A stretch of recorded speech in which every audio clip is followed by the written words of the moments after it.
मायपूर नावाचे एक सुंदर गाव होते. गावात भानू नावाचा एक मुलगा राहत होता. भानू 9वीत होता. तो शाळेत तर रोजच जायचा, पण त्याचं अभ्यासात अजिबात मन लागत नव्हतं. भानूला पुस्तकांपेक्षा निसर्गाची आवड होती. म्हणजे भानूला आवडायचे हिरवे गवत, झाडं, नद्या, पर्वत. शाळेतून परतल्यावर भानू तासनतास नदीजवळ बसायचा. झाडांवरची फळं तोडून खायचा, हिरव्या गवतावर झोपायचा. एके दिवशी भानू घरी पोहोचला तेव्हा अंधार पडला होता. भानूचे वडील खूप संतापले. भानू, तुझी शाळा 1 वाजताच संपते, मग दिवसभर कुठे राहतोस? तुझ्या 6माही परीक्षेचा निकाल तर दाखव. भानूने त्याचे निकालपत्र वडिलांना दिले. भानू सर्व विषयात नापास झालेला. तू तो एकदम गाढव निघालास. सगळ्याच विषयात नापास झालायस. तू आमचं नाक कापलंस. तुझ्या मामाच्या मुलाने मनोजने वर्गात पहिला आलेला आहे. मनोज मोठा होऊन ऑफिसर होईल आणि तू माझ्यासारखी स्वस्त नोकरी करून कोणाची तरी गुलामी करत बस. वार्षिक परीक्षेत पास झाला नाहीस तर तुला घरातून हाकलून देईन. भानूने 6 महिने मेहनतीने अभ्यास केला, पण तरीही तो नापास झाला. नालायक, तू आमचे नाक, कान, तोंड सर्व कापलंस. तरीही मी तुला आणखी एक संधी देतो. भानू वर्षभर पुस्तकात डोकं मारत राहिला, पण तरीही पास होऊ शकला नाही. परत नापास. आता मला गावकऱ्यांसमोर तोंड दाखवता येत नाही. मला लाज वाटेल तुला माझा मुलगा सांगायला. या घरातून निघून जा आणि पुन्हा तोंड नको दाखवूस. भानूच्या वडिलांनी भानूला घरातून हाकलून दिलं. जो पाहिल तो भानूची चेष्टा करायचा. सगळ्यात आधी वाटेत भानूला त्याचे काका भेटले. भानू नापास होणार आहे. हे बघ वाटेत भानूच्या बापाचा नाक कापलेलं पडलंय. भानू थोडा पुढे गेला तेव्हा त्याला मनोज त्याच्या मित्रांसोबत भेटला. बघ फेलियर जात आहे. ए नापास. भानू गाढव फेलियर. भानू जेव्हा पुढे गेला तेव्हा त्याला मोहन मामाची मुलगी प्रिया दिसली. बघा गावकऱ्यांनो, बघा, 3 वेळा नापास होणारा मुलगा, बिचारा वेडा. गावातील लोकांनी भानूची खूप चेष्टा केली. बिचारा भानू आता कुठे जाईल? त्याचं मन तिकडेच वळलं ज्या गोष्टींवर त्याचं प्रेम होतं. नद्या, झाडं, पर्वत. भानूने नदीच्या काठावर स्वतःसाठी एक छोटीशी झोपडी बांधली. भानूने अनेक दिवस एकच पायजमा घालत होता, जो आता फाटू लागला होता. माझा पायजमा बऱ्याच ठिकाणून फाटला आहे. आता नवीन पायजमा कुठून आणू? एके दिवशी जेव्हा भानू नदीत आंघोळ करत होता तेव्हा त्याला दिसला की नदीत पूर्णपणे नवीन पायजमा वाहत येत होता. भानूने पटकन पोहत जाऊन पायजमा नदीतून बाहेर काढून आला. पायजमा सुकवून भानूने तो घातला. हा पायजमा फिटिंग मध्ये खूप चांगला आहे, पण त्याचा रंग लाल आहे. कदाचित तो निळा असता तर. अचानक बघता बघता पायजम्याचा रंग निळा झाला. मला खूप भूक लागली आहे. मी काही फळे तोडून आणतो. भानू रोज दगडफेक करून काही आंबे तोडायचा, पण आज भानूचा एकही नेम बरोबर लागला नाही. 1 तास झाला. आज एकही निशाणा लागत नाहीये.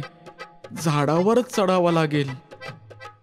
भानूने झाडावर चढण्याचा खूप प्रयत्न केला, पण पुन्हा पुन्हा तो खाली पडायचा. पायजमा कुठेही फाटू नये. भानूने पायजमा काढला आणि जेव्हा तो झाडावर चढला तेव्हा तो एका झटक्यात झाडावर चढला. भानू खाली उतरला आणि पायजमा उडवत आपल्या झोपडीकडे जाऊ लागला. भानू 2-4 पावलं चालू शकला असता तरी तो पडला असता. आज काय चाललंय काय? मी हा नवा पायजमा घातलेला आहे. मला काही काम करायला जमत नाहीये. या जादुई पायजमाच्या मदतीने मी घरात परत जाऊ शकेन. भानू रात्री गपचूप आपल्या काकाच्या मुलाच्या मनोजच्या घरी गेला. त्याने पायजम्याला शाळेच्या ड्रेसचा रंग दिला आणि तो मनोजच्या कपड्यात घातला. दुसऱ्या दिवशी आंघोळ करून मनोज शाळेचा गणवेश घालून तो शाळेत गेला. त्या दिवशी पहिला वर्ग गणिताचा होता. काळ्या फळ्यावर येऊन हा प्रश्न कोण विचारणार? सिंपल ॲडिशन करायची आहे. सर मी करू? शाबाश मनोज, ये कर. मनोज ब्लॅकबोर्डवर गेला.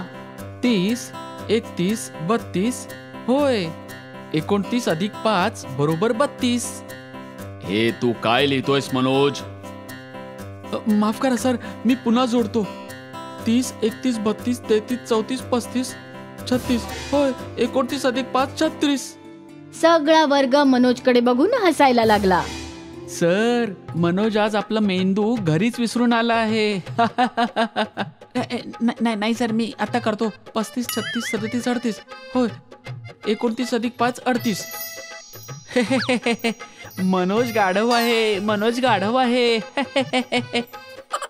सगळ्या वर्गाने मनोजची खूप चेष्टा केली. त्या दिवशी सर्व वर्गात मनोजचे असेच झाले होते. मनोजच्या डोळ्यात पाणी आणत शाळेतून निघून गेला. सांग मनोज, तुला असं कसं वाटतंय जेव्हा सगळ्या लोकांनी आज तुझी चेष्टा केली तेव्हा? मला खूप वाईट वाटतंय. मला तुझी माफी मागायची भानू. मला आज सांगायचं तुला की कोणाची चेष्टा केली नाही पाहिजे. त्यानंतर भानू जादुई पायजमा घालून गपचूप त्याच्या घरी गेला. त्याने जादुई पायजम्याला त्याच्या वडिलांसारखाच रंग दिला.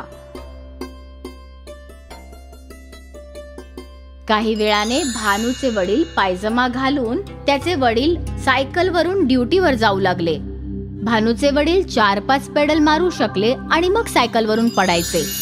रस्त्यावरून जाताना त्यांना पडताना पाहून लोक त्यांना खूप हसत होते. भाऊसाहेब, तुम्ही नक्कीच लल्लू आहात. या वयात तुम्हाला सायकल कशी चालवता येत नाही? अरे नीट पॅडल मार. तू एकदम गधा प्रसाद आहेस. संपूर्ण रस्त्यावर भानूच्या वडिलांचा तमाशा होतो. सगळे त्यांची चेष्टा करत होते. लाज वाटून भानूच्या वडिलांनी सायकल उचलली आणि आपल्या घरी परत आले. दरवाजात भानू उभाच होता. काय बाबा, आज इतक्या लोकांनी तुम्हाला नालायक आणि गाढव बनलं तेव्हा तुम्हाला कसं वाटलं? मला माफ कर बाळा. त्या दिवशी मी तुला चांगलं वाईट म्हटल्यावर तुला किती वाईट वाटलं असेल. तू आता समजू शकतोस? एक काम न करता आल्याने माणूस लायक आणि नालायक नसतो. तू अभ्यास करू शकत नाहीस तर काही फरक पडत नाही. तू काय करू शकतोस ते मला सांग. बाबा, मला निसर्ग आवडतो. मी शेती करेन. भानूच्या वडिलांनी पत्नीचे दागिने विकून शेत विकत घेतलं आणि ते भानूला दिलं. भानूने औषधी पिकांची लागवड केली. या कामात त्याने खूप रस घेतला. 7-8 वर्षांनी गावातली बाकीची मुलं नोकरीसाठी भटकत होती तेव्हा भानू एक यशस्वी शेतकरी बनला होता. मला तुझा अभिमान आहे आणि इतक्या लहान वयात तू तुझ्या पायावर उभा राहिलास. तुम्हीही यात हातभार लावलात बाबा. मला आवडणारे काम तुम्ही मला करू दिलेत. मी इतरांची नक्कल केली असती तर मी कधीच यशस्वी होऊ शकलो नसतो.